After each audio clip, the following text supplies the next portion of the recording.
Les eaux boueuses du Mékong témoignent de l'histoire de la terre qui l'irrigue et sculpte depuis des milliers d'années. Ces tourbillons racontent l'histoire des hommes qui ont peuplé ces rives et les secrets des pays qu'ils traversent. Le Mékong est le cœur et l'âme du sud-est asiatique. 12e plus long fleuve du monde, le Mékong roule ses eaux sur 4800 km.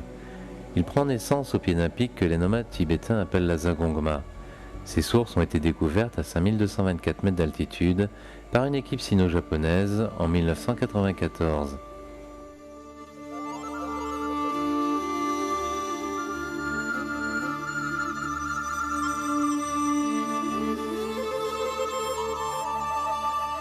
De sa source sur les plateaux tibétains, en passant par la province chinoise du Yunnan, la Birmanie, le Laos et la Thaïlande, le fleuve arrive au Cambodge et devient le Tonlé Tom, ou Grand Fleuve. À Phnom Penh, capitale du Cambodge, il conflue avec la rivière Tonlé Sap, puis pénètre au Vietnam avant de se jeter dans la mer de Chine.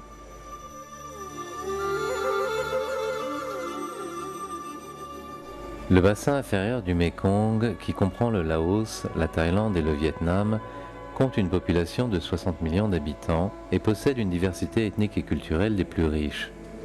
La majorité des habitants sont fermiers ou pêcheurs. Un tiers de la population de ces pays survit seulement avec quelques dollars par jour. Les ressources apportées par le fleuve et les zones inondées constituent une contribution précieuse, améliorant considérablement la vie de ces gens. Le Mékong représente ainsi l'une des plus grandes réserves de poissons et d'animaux aquatiques au monde.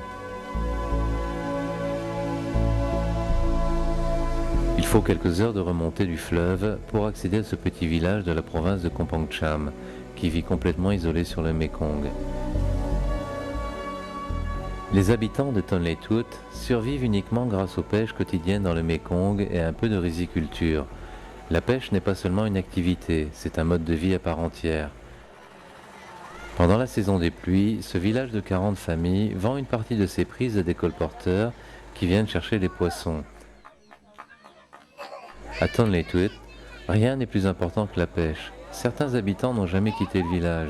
Ici, sans le Mékong, la vie ne serait pas possible. Ici, les hommes ne font que pêcher et cultiver le riz. Ils commencent dès leur plus jeune âge et ne s'arrêtent jamais. Pendant la saison des pluies, quand la décrue guide la migration des poissons vers le fleuve, les prises journalières atteignent jusqu'à 80 kg par pêcheur.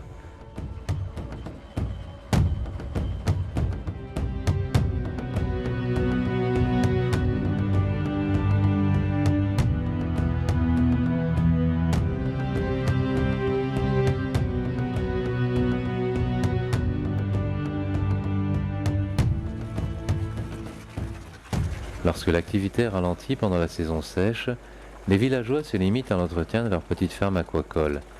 Là aussi, le Mékong fournit les poissons qui font grossir les poissons d'élevage.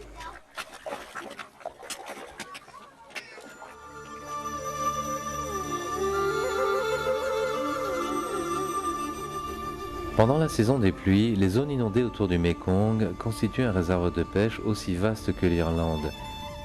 Ceci explique des modes de vie principalement axés sur la pêche, que ce soit sur les affluents reculés ou à l'embouchure du Tonlé Sap et du fleuve à Phnom Penh.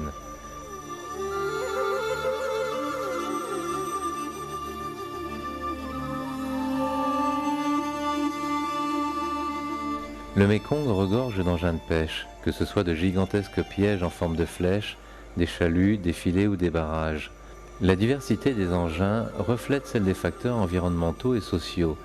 40 techniques différentes sont utilisées au Laos et plus d'une centaine au Cambodge, des plus rudimentaires aux plus sophistiquées. Le Mékong est un acteur économique puissant en termes de transport et communication, mais sa plus formidable richesse reste le secteur de la pêche.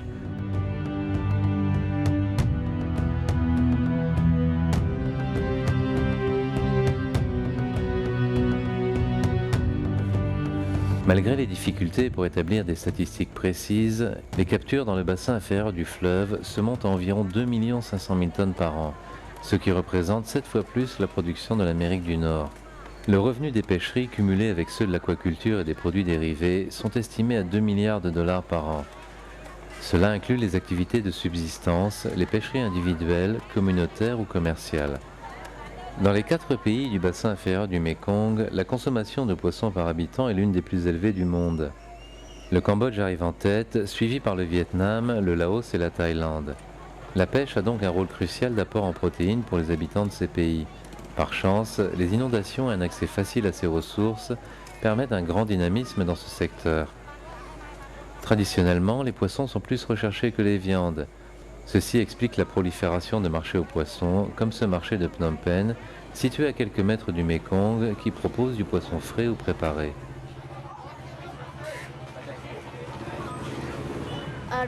Ce pêcheur du Mékong est l'un des fournisseurs du marché. Il travaille de façon traditionnelle en utilisant un filet. Cette activité lui rapporte en moyenne 100 $ par mois. Il clame avec beaucoup de bonne humeur qu'il est heureux de son métier.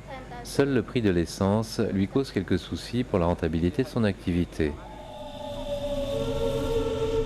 Le bassin inférieur du Mékong génère plus de 10% des prises mondiales de poissons d'eau douce. En tête, le Cambodge, suivi de ses 2 grands voisins, le Vietnam et la Thaïlande. Pour gérer le fleuve et sa richesse exceptionnelle, les 4 pays du bassin inférieur ont créé en 1995 la Commission du Mékong. Avec l'appui d'instituts scientifiques et d'experts internationaux, plusieurs programmes nationaux et régionaux tentent de mieux connaître et de protéger cette ressource naturelle vitale et aussi de protéger les espèces en danger telles le poisson-chat géant. Surnommé le roi des poissons dans la région, figure emblématique et ambassadeur du fleuve, le poisson-chat géant se prend parfois dans les filets des pêcheurs. Si cette espèce actuellement en voie de disparition parvint à survivre, ce serait le signe que le fleuve et ses ressources restent globalement en bonnes conditions, et ce serait aussi gage de sécurité alimentaire pour ses habitants.